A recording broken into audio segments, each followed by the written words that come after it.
Hiko was a pessimistic boy who had lost all hope for his future. He grew up in a family devoid of love from his parents or siblings. After losing his mother and right hand in an accident, his father abandoned any shred of expectation he had for him. With Hiko's dominant hand now useless, his father refused to let him remain part of the family. He pulled Hiko out of school and exiled him to their remote mountain villa, where Hiko would live out his days alone. As time passed in isolation, Hiko's loneliness and negative thoughts intensified.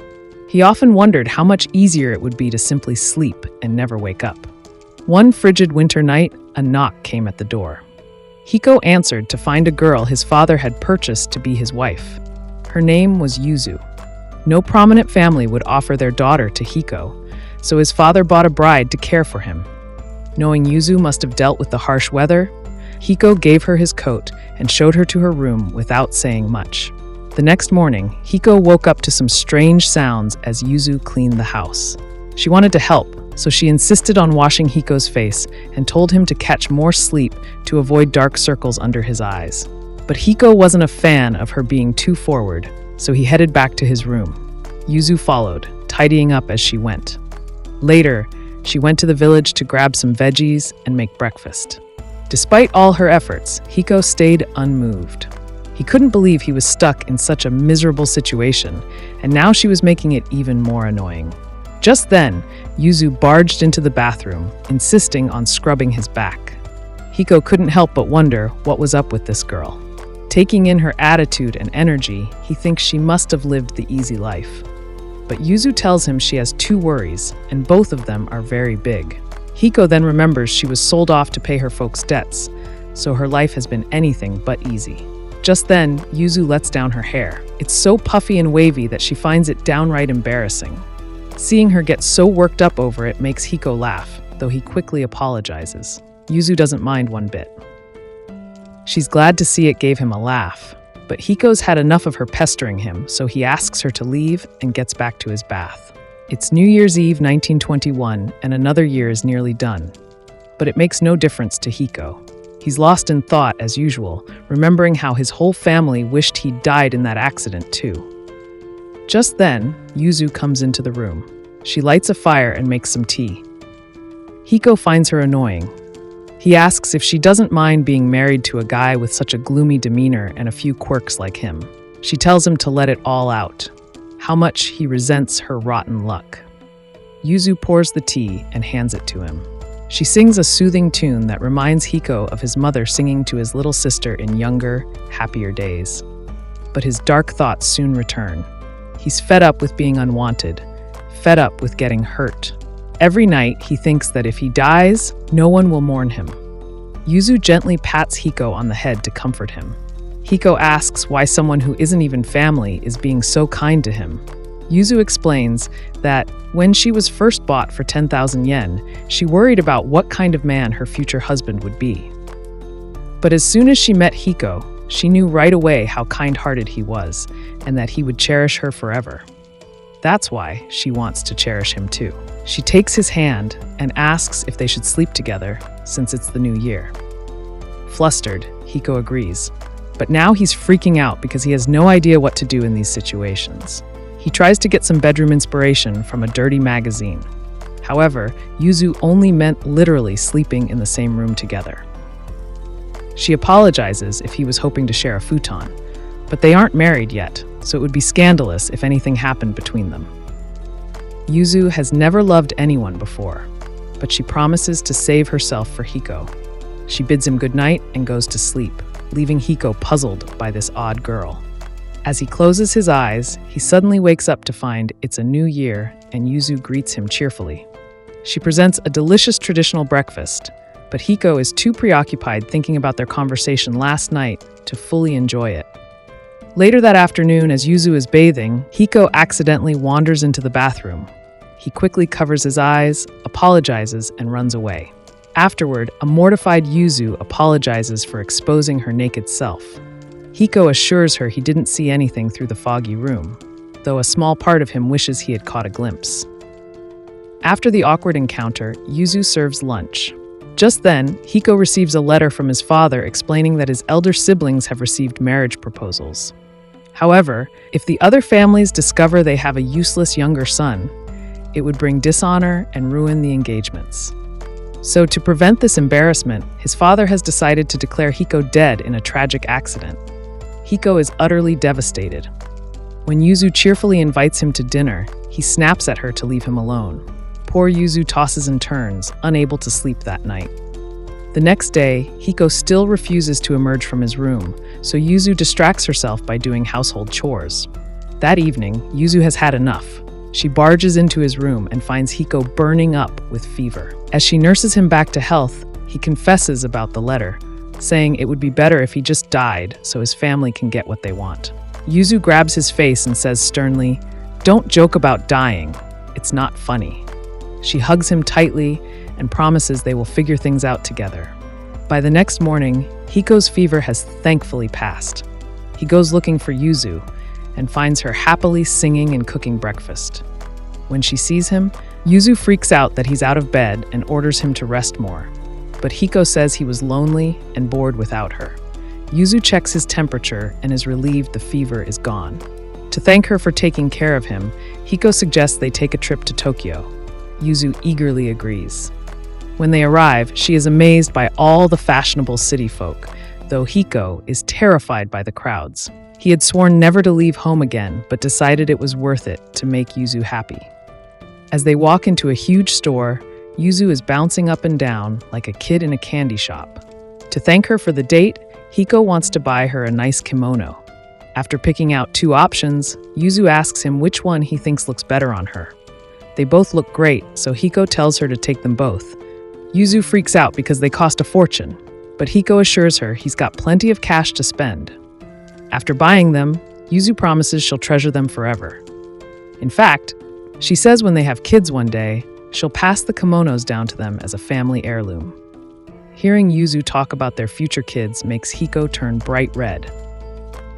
After more shopping, Yuzu spots an ice cream stand and pleads for a cone. It's her first time trying it, so she's super psyched. As they scarf down the ice cream, people around them start whispering about what a shameless couple they are.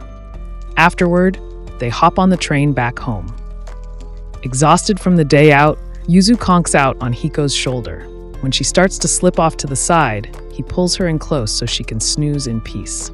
A few days later, Yuzu models her new kimono for Hiko. It looks so beautiful on her that he can't peel his eyes away.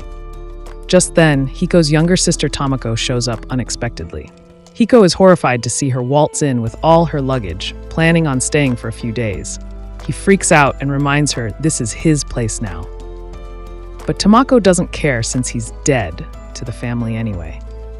Seeing Yuzu, Tamahiko starts cracking jokes about her short stature. Hiko tells Tamahiko she needs to respect Yuzu since she's older. But Tamahiko doesn't care. If you're that tiny, age doesn't matter. Hiko knows his sister's digs are meant to stab like knives. Later, Yuzu kindly shows Tamahiko to her room and offers to help with anything she needs. While making dinner, Hiko apologizes for his rude sister. But Yuzu isn't bothered at all. She actually likes Tamahiko's feisty attitude and wants to be friends. Tamahiko overhears and makes it clear she didn't come here to make friends. Hiko asks why she's even here when the family pretends he is dead. Tamahiko laughs, remembering how they all faked crying at his funeral. Tamahiko says she refuses to eat at the same table as her dead brother. She tells Yuzu to just bring dinner to her room. The next morning, Hiko has no appetite thanks to Tamahiko's hurtful words. Seeing him down, Yuzu asks if he wants to go for a walk. Hiko declines at first, but gives in when Yuzu makes a cute, pleading face. As they hike up the mountain, Hiko realizes how beautiful the area around his house is. Reaching the top improves Hiko's mood as he takes in the view. Yuzu is glad he's feeling better. They visit a nearby Inari shrine before heading home. Later, while Yuzu cooks, Tamahiko gets curious and asks what she's making. When Yuzu says milk caramel, Tamahiko freaks out that you can even make candy at home. After it's done, Yuzu playfully feeds some to Hiko. She blushes, and Hiko says it's delicious, making Yuzu beam happily. Suddenly, Tamahiko angrily asks what's so great about some sugar. Calling them idiots, she storms off. That night, during a rainstorm, Tamahiko needs to use the bathroom but is too scared of the thunder to go alone. Yuzu quickly rushes her into the bathroom. While Tamako showers, Yuzu warms the water and combs her hair. Tamako wonders why Yuzu is so kind when she's been so nasty. Yuzu insists Tamako sleep with her that night. Tamako opens up that her father always ignored her, scolding her for acting like Hiko when she took a few days off. Frustrated, she came here.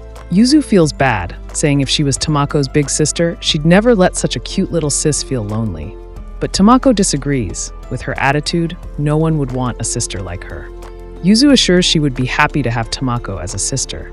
As Yuzu sings a lullaby, Tamako falls asleep. The next morning, Hiko is shocked to see Tamako actually looking happy.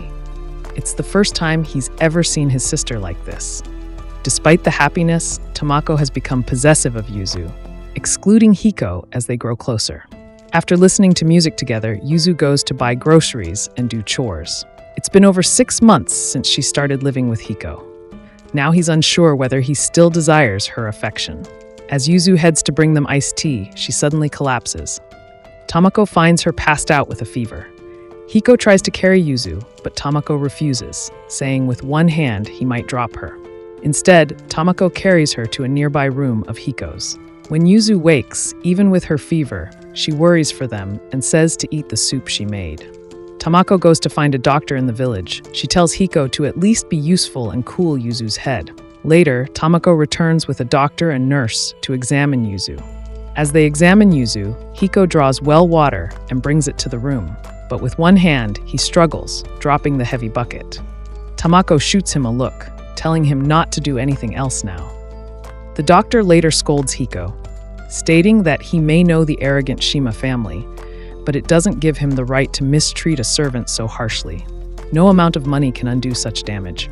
After they leave, Tamako asks why Hiko didn't say Yuzu isn't a servant. Hiko admits it's true, this happened because of him. As Tamako cares for Yuzu, Hiko realizes without her, who knows what would have become of Yuzu. If she stays, she'll only suffer with him. That night, even though she's sick, Yuzu worries about Hiko, asking if he has eaten. Tamako says he did, but questions if Hiko is right for her to marry. He's useless and pessimistic. But Yuzu says leaving him alone would make her sad. She believes one day he'll look forward to life again. After all, he'll be her husband. Saying that makes her fever spike again. At 10 p.m., Hiko worries about Yuzu from his room. He's avoiding Yuzu since Tamako said not to worry and that she's caring for her. But Hiko can't just sit around. He decides to check on Yuzu. Entering her room, he sees Yuzu gasping for air, blood on her chest. Hiko panics and looks closer. She's been trying to tear off her bandages, hurting her hand. Delirious, Yuzu thinks Hiko is Tamako and asks him to remove the bindings. Hiko freaks out, wondering where Tamako is. Seeing Yuzu's suffering, he grabs scissors and cuts off the bandages. And the moment the bandages loosen up, Yuzu's melons just burst out. Yuzu, on waking up, freaks out. She apologizes for yet again showing her disgraceful side. But along with her hair, this is the second big thing she is worried about. They are getting so big as if they are absorbing all her height nutrition. She looks fat, her shoulders feel stiff, and there are too many things her melons make her worry about. Suddenly, Hiko apologizes to Yuzu. He tells her he is incapable of making her happy and can't support her. He can live his own life like he was already living, but he wants her to find happiness with someone else. Yuzu hugs him, saying she'll be happy as long as they're together. The next morning, Hiko is shocked to see Yuzu up and about. He tells her to rest more, but Yuzu feels great. She's even made breakfast. Seeing her smile, Hiko decides that instead of leaving her, he'll work to become someone who can support Yuzu, starting with fixing his negative thinking. Just then, Tamako says she's leaving for home tomorrow. She wants to become a doctor because she was inspired by the kindness of Yuzu. Seeing Yuzu suffer made Tamako realize her own incompetence. She'll study with their uncle who runs a clinic. That evening, after packing, Hiko thanked Tamako for coming and taking care of Yuzu. He hopes she'll visit again. Tamako blushed and said she didn't need thanks. She had only come back to see her big sister Yuzu. Yuzu suggests one last sleepover. As the girls sleep, Hiko reflects that, like him, Tamako never got parental love growing up. But being preoccupied with himself, Hiko never eased that burden for Tamako. As her big brother, he failed her. Still, he knows she'll be okay and become a great doctor. After all, she's the one he cherishes most. The next day, as Tamako departs, she shyly tells Hiko to pat her head next time when she's awake. With that, her train leaves. A month later, on September 1st, as Hiko writes a letter, Yuzu brings tea.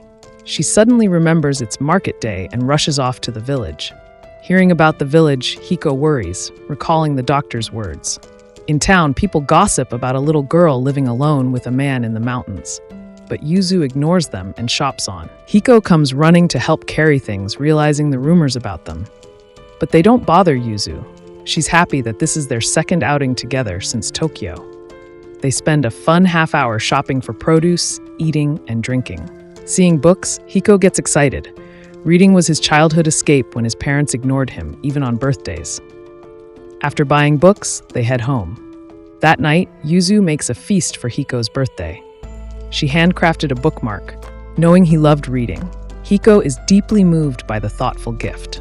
As Yuzu wishes him happy birthday and holds his hand, Hiko realizes he isn't lonely anymore. He hugs her, saying that just hearing those words meant so much. He promises to treasure her gift, correcting himself to say her. Suddenly, a crash comes from his room. Hiko finds a girl sitting there, eating Yuzu's candy. He demands to know why she broke in. The girl casually introduces herself as Ryo. Hiko is shocked by her calmness. Ryo notices his lewd books and jokes about doing it with him. When Hiko freaks out, she says she's kidding. Then she runs off. Yuzu arrives asking what happened. Hiko lies that Haru broke a jar. Soon he realizes his wallet and bookmark are gone. He runs after Ryo. Back home, Yuzu smells a feminine fragrance. Meanwhile, Ryo notices something extra fell into the wallet. She decides to keep it. Hiko catches up as Ryo heads into a house. Inside, Ryo's father, struggling with alcoholism, insists she finds extra money for his drinking. Reluctantly, Ryo complies, but is met with a harsh response when she falls short. In desperation, she tries setting aside funds to care for her siblings, only to be confronted with further adversity. Witnessing this distressing encounter, Hiko, feeling powerless, withdraws and goes home. There, Yuzu warmly presents Hiko with a thoughtful gift. However, burdened by guilt, he quietly retreats to his room, inadvertently causing Yuzu hurt. The next day, Yuzu asks to visit a mountain shrine, but Hiko declines, claiming other plans. Regardless, he heads to Ryo's, hoping to retrieve his cherished bookmark. Hearing noise in the yard but no answer at the door, he encounters an unexpected scene. Catching an unintended glimpse of Ryo bathing with her siblings, Hiko is taken aback. Flustered, Ryo hurriedly dresses and asks if he's here for the wallet. Hiko clarifies he only wants his bookmark. Ryo's brother Ryotaro seeks Hiko's help with math. Ryo, acknowledging her own struggles, persuades Hiko to tutor, hinting she may reveal his visit if declined. Curious, Ryo asks why such a trivial bookmark means so much. Hiko shares it's from his future wife. More siblings join, bidding Hiko farewell as sensei. Just then, Ryo's father returns. Ryo pleads with Hiko to leave before he's spotted, promising the bookmark later. Reluctantly, Hiko again departs without it. At home, Yuzu warmly welcomes Hiko, offering dinner or a bath. But overcome by guilt, he avoids confessing and retreats to his room, disheartening Yuzu. The next day, as Hiko finally resolves to tell Yuzu the truth, Ryo unexpectedly arrives. Hiko rushes to the door. Seeing Yuzu, Ryo recalls she's the rumored fiancé. She's surprised by Hiko's taste for tiny girls. He defends Yuzu as too good for him and tells Ryo to watch her mouth. Smirking, Ryo asks why he hides their affair. They were together yesterday, and he gave her the bookmark. Shocked, Yuzu realizes Ryo has the same scent from Hiko's room. Hiko tries taking back the bookmark, promising Yuzu that Ryo is lying. But Yuzu says she understands there must be circumstances. So Yuzu tears up the bookmark, saying, "Let this be the end of it." Hiko tells Ryo to stay away from them and leaves. In his room, Yuzu invites Hiko to breakfast, acting untroubled. Throughout the day, Hiko is confused because she doesn't seem bothered by the morning's events. After thanking Tamako for the late birthday wishes, Hiko shares what happened with Ryo and Yuzu. Not knowing the context, Tamako asks if Hiko ever wondered why Yuzu gave a bellflower bookmark. She explains that girls use flowers to express emotions, and bellflowers signify unchanging love for someone special. So having it stolen shattered Yuzu's heart, and she ripped it up. Hiko hangs up and looks at the torn flower, realizing it represents Yuzu's heart. He spends hours mending it. That evening, when Yuzu invites him for dinner, she finds him asleep amid the bookmark pieces. As she enters, Hiko wakes up. Yuzu says he doesn't need to fix it anymore, but Hiko explains he understands the bellflower's meaning now. Her love for him stays the same no matter what. Yuzu apologizes for overreacting. She worried her silence drove him away. Hiko takes the blame for hiding the truth initially. Yuzu forgives him. By the next day, Hiko has repaired the bookmark. The next day, as Yuzu helps wash Hiko's face, Ryo's siblings appear, asking Sensei to teach them. Hearing that, Hiko agrees. Soon, village kids come to learn too. Yuzu is amazed at their admiration for Hiko. Ryo arrives to make lunch and takes Yuzu to the kitchen. There, Yuzu asks if Ryo has feelings for Hiko. Ryo bluntly says yes, she likes him, but that she also likes Yuzu. Ryo shares that she was also sold to a family. Seeing Yuzu's strength when faced with Hiko's potential affair, Ryo realizes she's an interesting girl. She apologizes for her actions, and Yuzu forgives her. After making lunch, Hiko asks if Ryo said anything else to Yuzu, but Yuzu assures him all is well. For the next few weeks, the village kids come to study with Hiko for hours. On December 31st, Yuzu and Hiko clean the house together. When Hiko gets tired, Yuzu lets him nap with his head in her lap, wishing him good night. Waking hours later, Hiko finds Yuzu sitting alone in the cold. He wrapped her in his blanket, asking what she was doing. Yuzu shares that today is her birthday. She's now of age to marry him. But Hiko refuses. She's too good for him and his useless hand. He should stay alone, yet wants to improve himself first. He'll continue his education to get a job and support their family. So they can't marry yet. Yuzu understands and will wait. Just seeing him eat her cooking and rest in her lap is her happiness. Hearing this, Hiko kisses Yuzu, then freaks out at how soft her lips feel. Soon the New Year bells ring. The next day after studies, Ryotaro thanks Hiko but says he won't be coming anymore. This is goodbye. Then he leaves. That night, a panicked Ryo tells them Ryotaro is missing. They search desperately until Hiko and Yuzu find him sleeping in a storeroom. Awake, Ryotaro shares Ryo quit stealing and tried selling herself instead. He can't bear that, so he'll work in Tokyo to support the family. But he's scared to leave them. Hiko is amazed by Ryotaro's strength and devotion to his family at such a young age. He should be proud. Ryo arrives and hugs Ryotaro, who now feels ready to go after hearing his idol's words. The next day at the station, Ryotaro hugs Ryo and thanks Hiko before his train departs. At home, Hiko writes another unanswered letter asking his father to let him attend school. Just then, 2 letters arrive, one from Yuzu's friend and one from Hiko's uncle Tamasuke. In his letter, Tamasuke says Tamako mentioned Hiko wants to attend school, but their father disapproves. Not knowing his older brother well, Tamasuke can't let such a promising young man go to waste. He offers support and awaits Hiko's response. Hiko immediately calls, accepting. Yuzu is thrilled for him. Hiko aims to skip a grade and enter high school's 2nd year, but must study hard for the entrance exam. However, with constant visitors, Hiko struggles to focus. When famous singer Kotori Shiratori comes to town, everyone including Yuzu wants to see her. They beg Hiko to join for Yuzu's sake. Though needing to study, he agrees to make Yuzu happy. At the crowded Chiba Station concert, Kotori's soothing music relaxes everyone, even Hiko. He's glad he came. Afterward, Hiko studies hard and passes his exam. On his first school day, Hiko reflects on nearly losing everything until Yuzu gives him hope. He says goodbye and heads off. At school, another transfer student is Hakura Shiratori, Kotori's twin brother. After introducing themselves, students gossip about Hiko's family and avoid him while flocking to Hakura. In PE, Hiko is late changing, so the class's punishment is a 1-hour run. This worsens his reputation. At lonely lunch, Hiko gets emotional. In art class, they must draw someone important. Oddly, Hakura sits by Hiko, then laughs at his drawing, bragging about his own. But Hiko worries about Hakura's eyesight and tells him to get his glasses prescription checked. As they roast each other's art, the teacher punishes them by having each draw the other's portrait. They go to Hiko's house, where a delighted Yuzu welcomes the rare visitor. Hakura mentions Yuzu has an adorable smile. Hiko agrees, seeing it makes him happy. Flustered at his admission, he goes to get tea. Yuzu asks about school. Hiko lies that the students are nice and he's made many friends. They even ran a marathon together. Yuzu is glad and happy he brought a friend over. That evening, after finishing their drawings, Hakura asks why Hiko lied to Yuzu. Hiko says he doesn't want to make her sad. Even lies make her smile, which makes him happy. But he should just tell the truth now. Hakura calls him an idiot. Lying for good reason isn't bad, so make the lies become truth. At dinner, Hakura compliments Yuzu's cooking. He's glad to be Hiko's friend and eat such a tasty meal.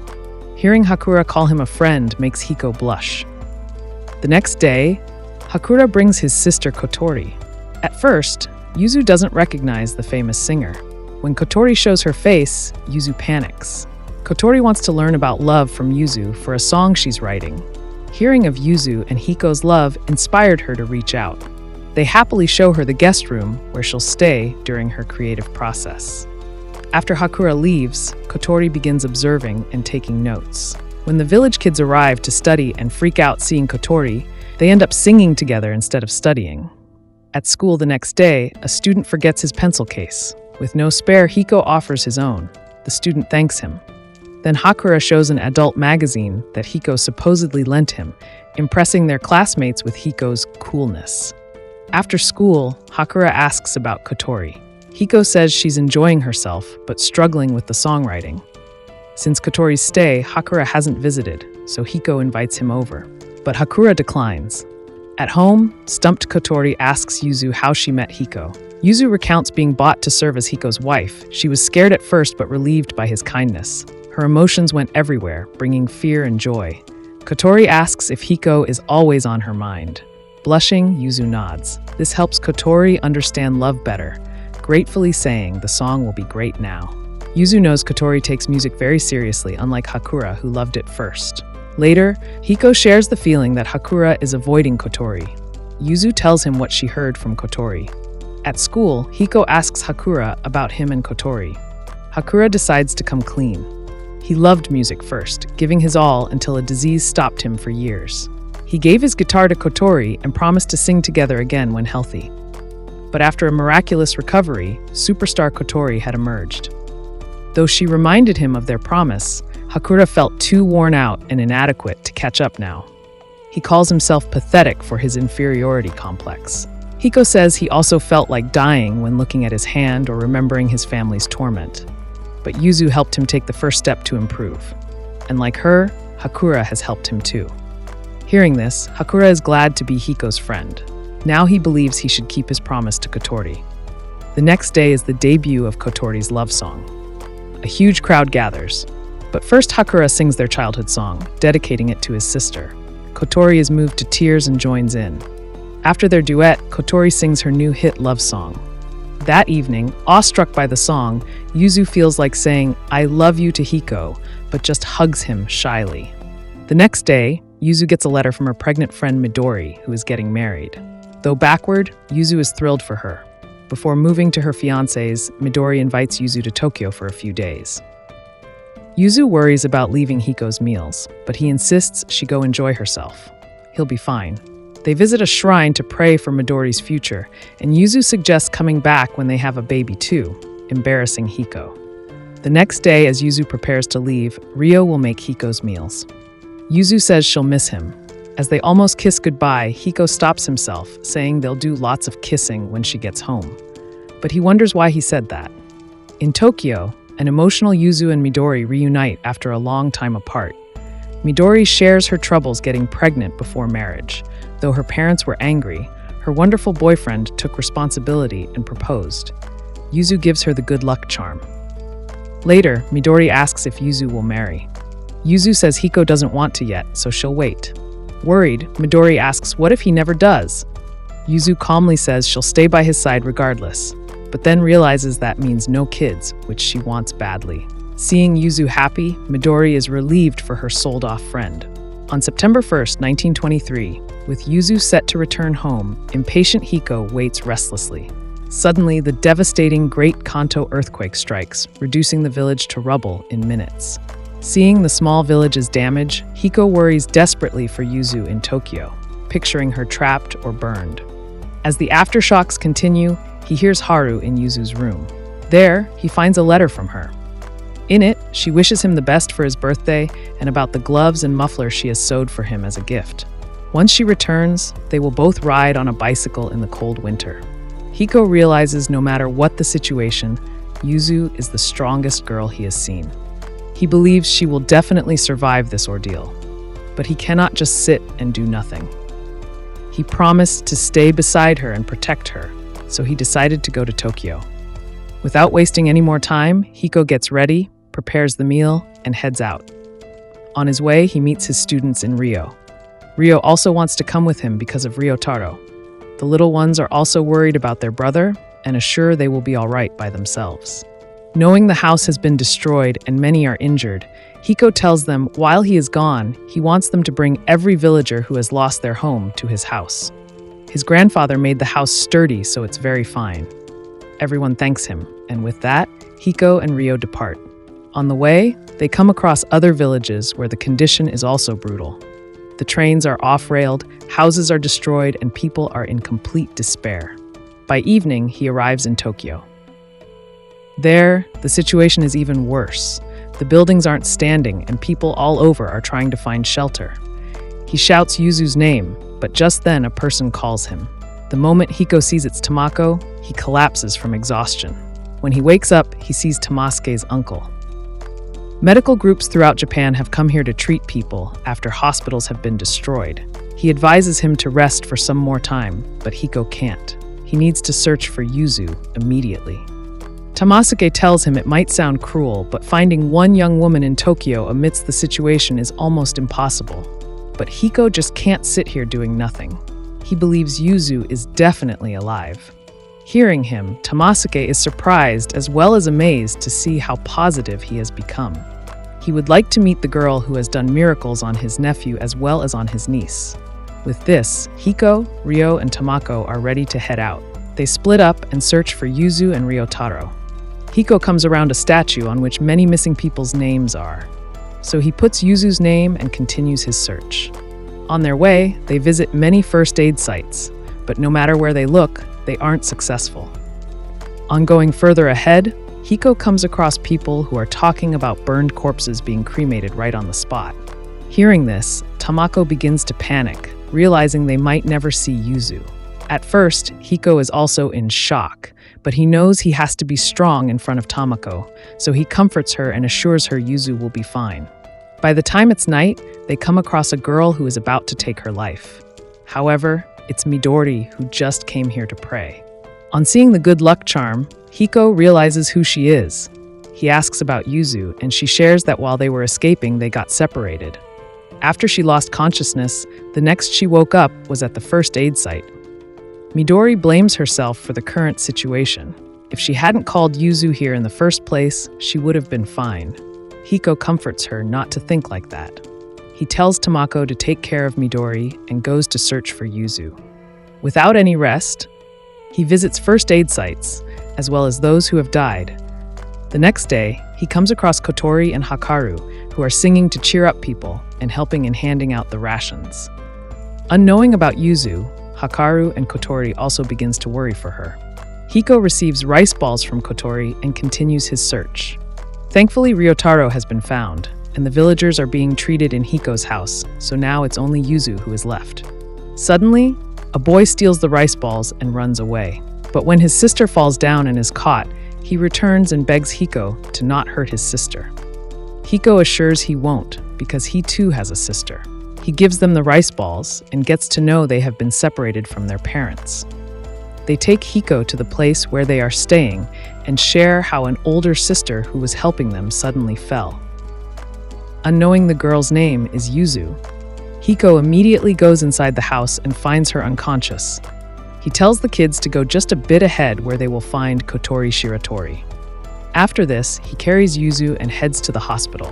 Hiko is trembling with fear about what might happen to Yuzu, but he is at least glad to see she is alive. As Yuzu wakes up, she sees Hiko and just bursts into tears. She gives him a tight kiss and tells him she loves him very much. But on seeing they are not alone, she becomes embarrassed.